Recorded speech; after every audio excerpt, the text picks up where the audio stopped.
વડોદરા શહેરમાં સનફોર્મા રોડ પર આવેલું ખાનગી પાર્ટી પ્લોટમાં દેશભરમાં પહેલીવાર ઓપરેશન સિંદૂર તથા ભાષા અનેક પરિભાષા એક વિષય પર શોર્ટ ફિલ્મ સ્પઘા બાબતે પત્રકાર પરિષદ આયોજન કરવામાં આવ્યું હતું, જેમાં ખાસ ઉપસ્થિતિમાં વડોદરા શહેરના સાસંદ દુહૈમાગ જોશી તથા જાણીતા દિગ્દર્શક વિવેક અગ્નિહોત્રીત તથા મહાનુભાવો ઉપસ્થિતમાં પત્રકાર પરિષદનું આયોજન કરવામાં આવ્યું હતું, જેમાં ઓપરેશન સિંદૂર શોર્ટ ફિલ્મ સ્પઘા બાબતે જાણકારી આપવામાં આવી। આ સંદર્ભે પત્રકાર પરિષદમાં માહિતી આપી હતી।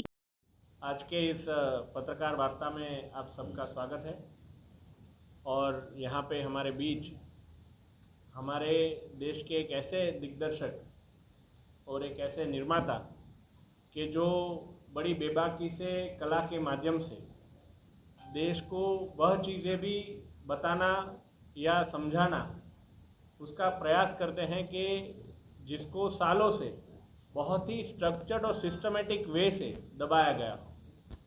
और वैसे हमारे ब्रेव हार्टेड डायरेक्टर और हम सब के प्रेरणा स्रोत वैसे आदरणीय विवेक अग्निहोत्री जी का वडोदरा के सभी हम नागरिकों के वती में वडोदरा में बहुत बहुत स्वागत करता हूँ।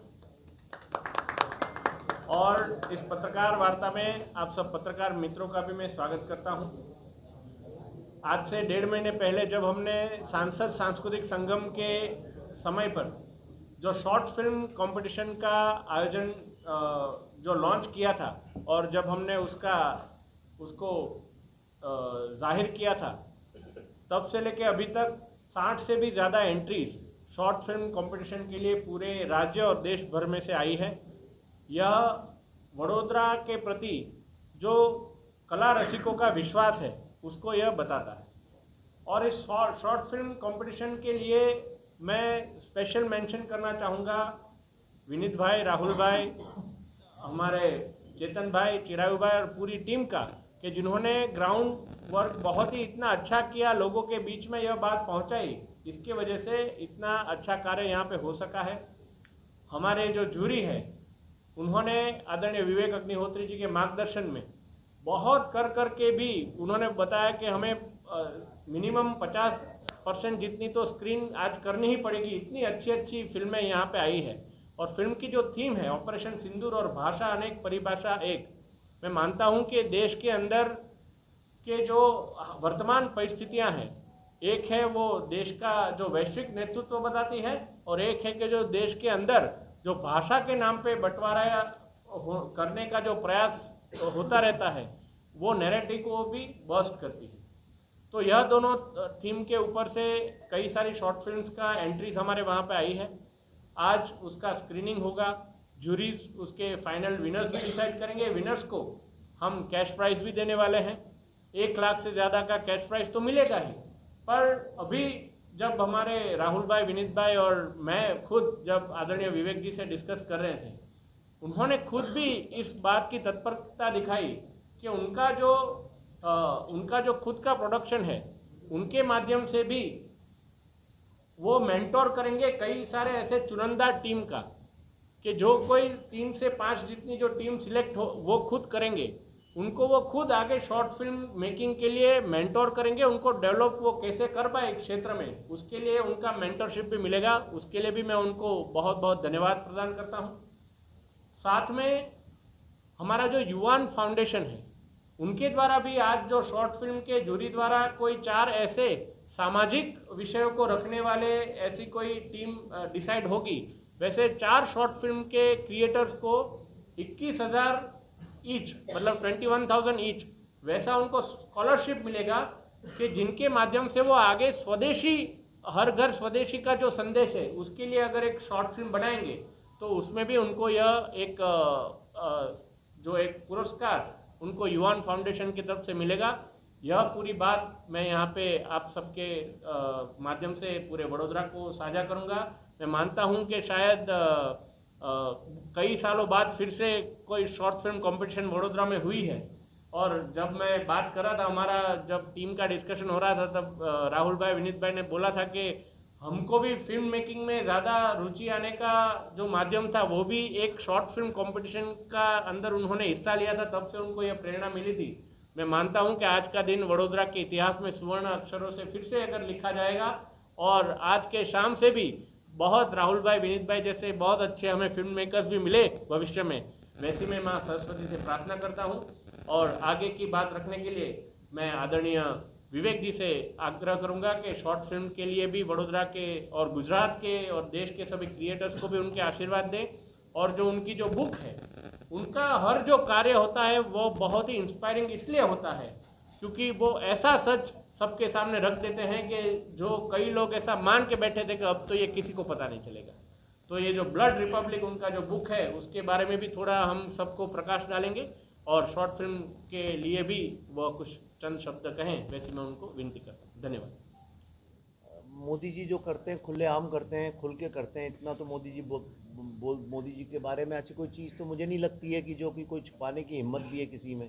तो मोदी जी के बारे में तो फिल्म बनाने की ज़रूरत पड़ेगी नहीं, राइट। और मोदी जी का काम तो ऐसा है कि उनको कुछ करने की ज़रूरत नहीं है, लोग ही बच्चे बच्चे ही बनाते रहते हैं, बोलते रहते हैं, आप जा जाइए उसके बारे में बात होती ही रहती है। तो मोदी जी एक अद्भुत नेता हैं, मैंने उनको पर्सनली जानता हूँ, वो बातें करना नहीं चाहता हूँ कि वो कैसे हैं क्या हैं। लेकिन आप जैसे स्टैचू ऑफ यूनिटी बनी थी तो मेरे को यहाँ पे फिल्म बनाने का बोला, तो उसका पहला मैंने फिल्म बनाया था यहाँ पे आके, यहाँ रह के, जब वो इनाग्रेशन के भी पहले आके सारा काम किया था उसका। यहाँ पे आपका फर्टिलाइज़र्स का जो काम था उसके ऊपर हमने बनाया था सारा का सारा। तो मोदी जी एक अद्भुत नेता है, ऐसे नेता तो सदियों में होते हैं। विपक्ष आरएसएस को भी अलग तरीके से देखता है।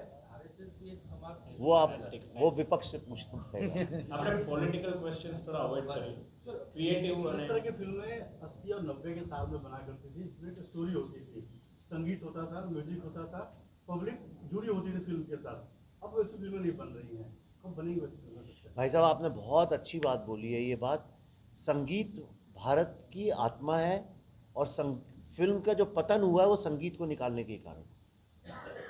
जो हमने फिल्म से संगीत निकाल दिया, अच्छे लिरिक्स निकाल दिए, उसी के कारण ये हुआ है। और आज हमने संगीत के नाम पे शोर शराबा इकट्ठा कर दिया, इसीलिए लोग फिल्म से भी दूर हो रहे हैं। और दूसरा कारण उसका ये भी है कि जो हमने जो एक मिडिल क्लास और लोअर मिडिल क्लास जो है इतना महंगा बना दिया है सिनेमा को कि लोगों ने उसमें जाना ही बंद कर दिया। अब एलीट क्लास का ही मीडियम बन के रह गया है, और एलीट क्लास ने घर में बड़े 85 इंच के टेलीविजन्स लगा लिए हैं, उसमें नेटफ्लिक्स देखते हैं, वो भी थिएटर नहीं जाते हैं थिएटर को। पर एक बहुत अच्छी बात है कि गुजराती सिनेमा रिवाइव हो रहा है, ये एक बहुत अच्छी बात है और इसको करना भी चाहिए। और भी ये आप देखिएगा, मैं आपको अब ज़्यादा नहीं बोलूँगा, पर मेरा विश्वास है आप सब रिकॉर्ड हो रहा है। 5 साल बाद आप मुझसे एक्सचेंज कर लीजिएगा ये बात। ये शॉर्ट फिल्म का जो कदम है, लोग समझ नहीं पा रहे हैं कि किस दिशा में जाने वाला है, किसी को अंदाज़ा ही नहीं हो रहा है। मुझे समझ में आ रहा है एग्जैक्टली, आपको भी समझ में आ रहा होगा। ये आप देखिएगा 5 साल बाद क्या होगा, अभी नहीं बोलेंगे, छोटे मुंह बड़ी बात नहीं। सुझाव देंगे सरकार को कुछ इस तरह की फिल्म बने फिर से आप? देखिए, मैं फिल्म मेकर हूँ, मैं यहाँ इसलिए नहीं आया हूँ, सरकार के कारण नहीं आया हूँ। मुझे तो पता भी नहीं था। मैं तो आके जब मिला इनसे तब मैंने कहा, अरे इतने यंग भी लीडर्स होते हैं क्या। मैंने सबसे पहला सवाल, मेरे को लग रहा था कोई बुजुर्ग से व्यक्ति होंगे, उन्होंने अपना एमपी फंड होगा, कुछ खर्च करने के लिए पैसे बच गए होंगे बजट के, अब मार्च आ ही रहा है तो उन्होंने कहा चलो यही काम कर लेते हैं। या ये हुआ होगा, कुछ यंग लड़के लड़की गए होंगे, कहा सर कर दो, कहने लगा अच्छा चलो हम आ जाएंगे उसमें भाषण देने। पर इनसे सुना तो ये तो इन्हीं ने शुरू किया है, इनका विजन है भाई, इनका ड्रीम है, वो तो बहुत अच्छी बात है। बोल रहा हूँ कि ऐसा कोई विजनरी राजनेता भारत में है, वो भी इतने यंग हैं, इतने युवा हैं, जिन्होंने एक ऐसे विषय को छुआ है जो अब धीरे धीरे इस पूरे विश्व का भविष्य है। आज टेक्नोलॉजी ने जो किया है, पहले हम लोग फीचर फिल्म देखते थे थिएटर में जाके, हम लोग अब लंबे लंबे सीरियल देखते थे, वो सब अब बदल रहा है। और ऑलरेडी बाकी विश्व में, यूरोप में, अमेरिका में तो बदल भी गया है। आज आपने देखा होगा कि लोग 24 घंटे इंस्टाग्राम में, सोशल मीडिया में स्क्रॉल करते रहते हैं, नई नई स्टोरीज, नए नए कंटेंट के माध्यम से अलग अलग स्टोरी को ग्रहण करते हैं। अब वो किसी भी दिशा में जा रही है, लोग किसी भी चीज़ पे बना रहे हैं, कहीं भी खड़े हो जाते हैं, पुलों पे खड़े हो जाते हैं, स्टेशन पे डांस करने लगते हैं। पर टैलेंट सब में है, लेकिन अगर इसको एक दिशा दे दी जाए, इसको एक निर्देश निर्देशित कर दिया जाए और उसमें अगर हम कहानियाँ, स्टोरीज जो हैं अपनी भारत की, उनको शॉर्ट फिल्म्स के माध्यम से दिखाया जाए, तो भारत में सबसे ज़्यादा युवा लोग रहते हैं। भारत आज नैरेटिव का कैपिटल बन जाएगा। ये मेरा विश्वास नहीं है, ये मैं प्रमाणित भी कर सकता हूँ। पर सवाल ये है कि इसको कौन ऑर्गेनाइज करे, कौन संगठित करे, कैसे आगे बढ़ाए, यही सवाल उठता था। पर मैं अमेरिका में अपनी फिल्म द बंगाल फाइल्स की स्क्रीनिंग के लिए था, तब मुझे पता चला कि हेमंत जी ने ये आयोजन किया शॉर्ट फिल्म्स का। तो मैंने पूछा भी नहीं कब है, कहाँ है, क्या है, क्यों है। मैंने कहा मैं इसको आऊँगा और जो भी मैं इसके लिए कर सकता हूँ वो करूँगा। और मेरा ऐसा विश्वास है, मेरी बातचीत अभी उनसे हुई है कि इसको आगे और लेके जाना चाहिए, भारत के सारे युवाओं को जोड़ना चाहिए। पर उससे ज़्यादा आवश्यक बात जो है कि एक शहर जो है वो सिर्फ एक शहर नहीं होता है। एक शहर अपने आप में एक इतिहास होता है। एक शहर अपने आप में एक सिंबल होता है, किसी चीज़ को वो रिप्रेजेंट करता है। हर शहर की अपनी एक आत्मा होती है, उसके अपने वाइब्रेशंस होते हैं, उसकी अपनी एक फ्रीक्वेंसी होती है। और बड़ौदा जो है, वडोदरा का एक जो कल्चर और एजुकेशन को लेके जो यहाँ की एक हेरिटेज है, एक परंपरा है लंबी, वो कैसे आगे बढ़े, उसके लिए मुझे ऐसा लगता है कि ये जो मॉडर्न टेक्नोलॉजी के ज़रिए, पुरानी बात मॉडर्न टेक्नोलॉजी, आज की बात मॉडर्न टेक्नोलॉजी, फ्यूचर को नज़र में रखते हुए, और वो शॉर्ट फिल्म का माध्यम इतना पावरफुल है, भारत में इसको बहुत सीरियसली लिया नहीं गया। एक दो जगह हुआ, चित्र भारती, उसमें मैंने ही शुरुआत में, मैं जुड़ा हूँ शुरू से, पहले दिन से, उसको भी मैं सपोर्ट करता था।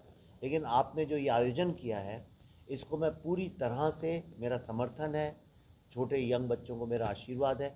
और मैं ऐसी कल्पना कर रहा हूँ, पता नहीं क्यों मुझे ऐसा लग रहा है कि आज से 5 साल बाद जब मैं फिर आऊँगा, 5 साल बाद यहाँ पे, ये शॉर्ट फिल्म फेस्टिवल जो है वर्ल्ड के अच्छे, respected, one of the top film festivals में होना चाहिए।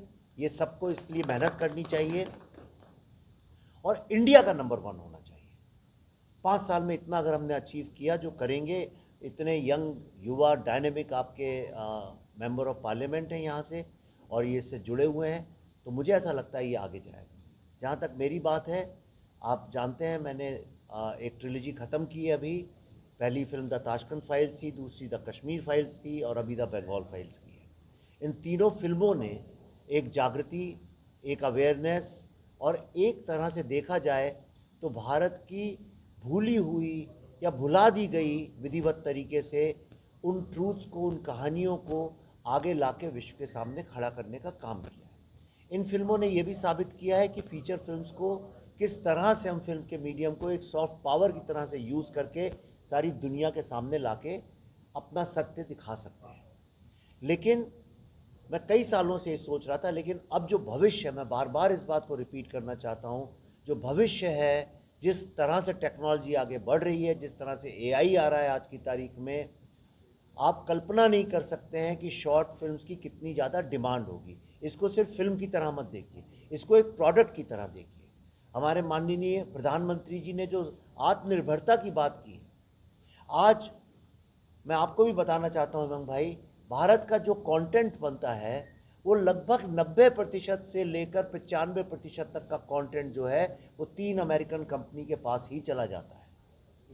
आज भारत का जो कंटेंट है उस पर भारत का ही राइट नहीं है, आईपीआर। और ये बड़ी खतरनाक सिचुएशन क्रिएट हो गई, क्योंकि टेक्नोलॉजिकली अमेरिका ने इतनी बड़ी लीडरशिप ली। तो नेटफ्लिक्स, अमेजॉन और ये हॉटस्टार, सोनी, ये सब उन्हीं की कंपनीज हैं। लेकिन एक इसमें एक सुनहरा मौका हमारे हाथ लगा है, वो है शॉर्ट फिल्म जो है वो कंटेंट का कब्जा हम कर सकते हैं, वो हमारे हाथ में हो सकती है। और उसके लिए कोई बहुत बड़ा ओटीटी प्लेटफॉर्म खड़ा करने की भी ज़रूरत नहीं है। आप एक शॉर्ट फिल्म की चैनल क्रिएट करिए, उसमें सारी शॉर्ट फिल्म्स डालना शुरू करिए। इसमें जो विजेता फिल्में, अगर आप चाहें उन्हें प्लेटफॉर्म नहीं मिले तो हमारे तो कम से कम 6-7 मिलियन फॉलोअर्स हैं, तो हम अपनी चैनल पे बिना निःशुल्क, बिना किसी उसके, एज अ पब्लिक सर्विस हम उसको डाल सकते हैं। तो ये शॉर्ट फिल्म्स का जो काम है बहुत अद्भुत है, बहुत अच्छा है। और मेरे को विश्वास है पूरी तरह से कि ये इतना ज़्यादा कामयाब होगा। और इसमें कोई राजनीति इन्वॉल्व नहीं है, इसमें सिर्फ देशभक्ति इन्वॉल्व है, इसमें समाज के पहलुओं को आगे ला के रखना है।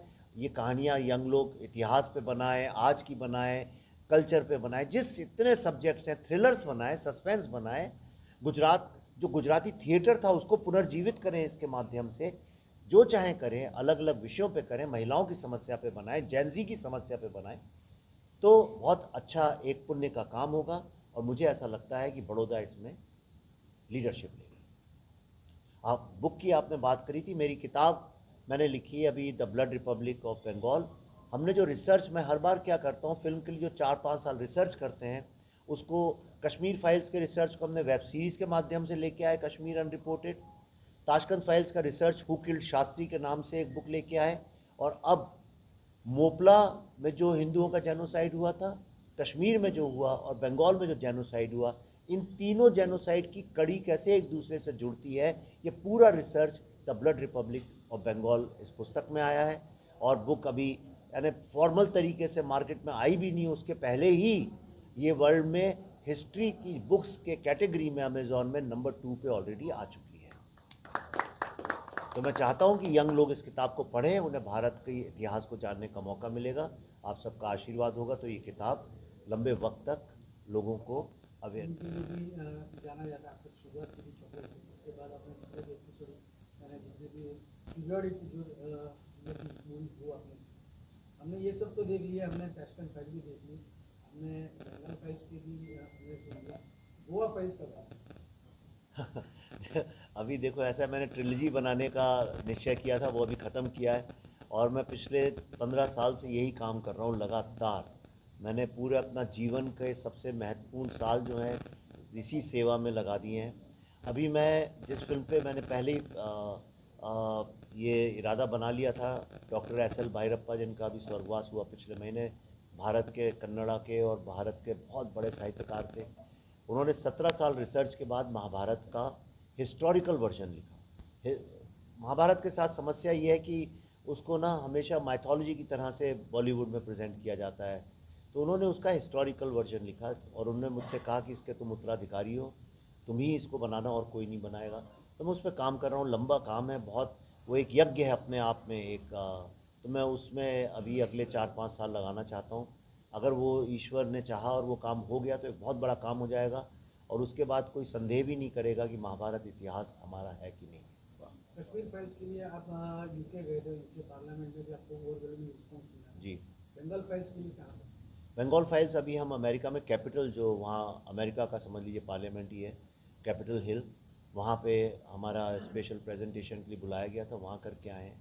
और अभी हमको यूरोप से अलग अलग जगह से गवर्नमेंट्स ने न्योता दिया है, तो अभी तो फिल्म चली रही है थिएटर में, तो एक बार जब ये सारी ख़त्म हो जाएगा तो मेरे ख्याल से जनवरी के बाद फिर वो करेंगे। अभी हम ऑस्ट्रेलिया जा रहे हैं फिल्म के साथ। सर, आपने बंगाल फाइल्स के बाद काफ़ी सारे ऐसे यानी आक्षेप हैं, हम लोग बोलते हैं इसके अंदर, यानी काफ़ी लोगों ने ऐसा बताया कि वो परिस्थिति यहाँ पे अभी भी दिखाई देती, और डिटेंशन सेंटर है वो नहीं दिख रहा है। मैं समझा नहीं आपको। डिटेंशन सेंटर यानी जैसे अगर वैसी परिस्थिति पहले भी थी, वहाँ पे तो मैसेकर हो गया, यानी इस बार भी ऐसी ही परिस्थिति यानी मुर्शिदाबाद में भी दिखाई देती, लेकिन डिटेंशन सेंटर जो गवर्नमेंट की तरफ से करने चाहिए वो दिखाई नहीं देती। अभी ये तो गवर्नमेंट ही बताएगी, मैं तो फिल्म मेकर हूँ, मैं तो जो एक सब्जेक्ट पकड़ता हूँ उस पर रिसर्च करता हूँ, काम करता हूँ उसके ऊपर। पर एक चीज़ आपको ज़रूर बता सकता हूँ आपको कि हमारा रिसर्च कितना गहरा होता है, 4-5 साल हम करते हैं। कि हमने ये फिल्म शूट की थी अक्टूबर, नवंबर, दिसंबर 2024 में, और उसमें हमने दिखाया था कि मुर्शिदाबाद में किस तरह से राइट्स हो सकती हैं कभी भी, और कैसे उनको डिज़ाइन किया जा रहा है। और फिल्म दिसंबर में ख़त्म हो गई थी, और अप्रैल 2025 में जैसा हमने शूट किया था 6 महीने पहले, एग्जैक्टली वैसे ही राइट्स हुई, जैसे किसी ने हमारी बात चोरी से सुन ली हो और उसको इम्प्लीमेंट कर दिया हो। अच्छी बात नहीं है, राइट्स नहीं होनी चाहिए, कोई भी दंगा नहीं होना चाहिए, कोई भी कम्युनल वायलेंस होनी नहीं चाहिए। हम शांति प्रिय डेमोक्रेटिक नेशन है, लेकिन ऐसा हुआ, मतलब हमारा रिसर्च इतना गहरा होता है, इसीलिए ये फिल्में जो हैं लोगों के दिल और दिमाग पे छाप छोड़ जाती हैं। सर, आपके बारे में जितना सोचा वो इलेक्ट्रॉनिक मीडिया ने पण पूछू है तो। आप नरेंद्र मोदी को मानते हैं, लेकिन भारतीय जनता पार्टी की आइडियोलॉजी क्या बात सही? क्या, सॉरी? नरेंद्र मोदी जी को आप एक्सेप्ट करते हैं, और भारतीय जनता पार्टी की आइडियोलॉजी आप नहीं, मैंने ऐसा कभी नहीं बोला। आइडियोलॉजी नहीं, ये सवाल लोग पूछते हैं कि क्या आप बीजेपी के साथ काम करते हैं, तो मैं उनसे बोलता हूँ नहीं, मैं बीजेपी का मेंबर नहीं हूँ। मैं मोदी जी हमारे प्राइम मिनिस्टर हैं, उनको सपोर्ट करता हूँ, और मोदी जी को, उनकी कैबिनेट को सपोर्ट करता हूँ, और बीजेपी जो अच्छा काम करती है उसको सपोर्ट, लेकिन बीजेपी का मैं मेंबर नहीं हूँ, तो मैं स्वतंत्र व्यक्ति हूँ। एक प्रधानमंत्री को सपोर्ट करना, बीजेपी को सपोर्ट करने का मतलब ये होता है कि बीजेपी की जो भी योजना है, जो भी वो करते हैं, उसमें मैं आगे चल के उसमें जाता हूँ। वो मैं नहीं करता, मैं एक स्वतंत्र उसमें हूँ। और मैं बीजेपी को आज नहीं, बहुत सालों से, अटल बिहारी वाजपेयी जी के वक्त से मैं सपोर्ट करता है उनको। मेरा एज अ सिटीज़न एक फुल सपोर्ट है। लेकिन मीडिया क्या करता है कि यहाँ का तो नहीं, पर दिल्ली का मीडिया जो है कुछ, अब तो वो भी ज़्यादा नहीं है, पर वो कोशिश ये करते हैं बताने की कि आप बीजेपी के पार्टी के मेंबर हैं और बीजेपी के पैसे से फिल्म बनाते हैं, जबकि ये बिल्कुल असत्य है। इससे बड़ा कोई झूठ हो भी नहीं सकता। ना तो पहली बात तो, ना तो बीजेपी ऐसी पार्टी है कि वो पैसे देके किसी से फिल्म बनवाए, ना मैं उस तरह का फिल्म मेकर हूँ। मैं तो 2010 से इस तरह की फिल्में बना रहा हूँ लगातार। तो मैं और मोदी जी का मैं बड़ा सम्मान भी करता हूँ, और मैं मोदी जी की वाकई में बहुत इज्जत करता हूँ, दिल से इज्जत करता हूँ। तो अब बस यही है। सर, बड़ौदा की बात करें, आज शाम को शॉर्ट फिल्म का प्रारंभ भी है और बहुत सारे फिल्म मेकर्स है वो पार्टिसिपेट भी कर रहे हैं, उनको क्या कहोगे? मैंने बोला आपको, उन सारे बच्चों को मेरा आशीर्वाद है। और बहुत अच्छी बात है, देखिए आपको मैं बताऊं, हमारे बगल में ही जो लोग बैठे हुए हैं, इन्होंने भी शॉर्ट फिल्म से ही शुरू किया था, और आज ये कितने कीर्ति, इनने नेशनल अवार्ड जीता है, इतनी कीर्ति स्थापित की है इन लोगों ने। तो ये शॉर्ट फिल्म्स अब उल्टा होने वाला है, ये शॉर्ट फिल्म से फीचर फिल्म में गए, फीचर फिल्म वाले शॉर्ट फिल्म में आने वाले हैं। आप लिख के ले लियो, आ ही गए हैं बहुत सारे लोग बना ही रहे हैं। इंस्टाग्राम में क्या कर रहे हैं, यही तो बना रहे हैं आज की तारीख में, आप देखिए।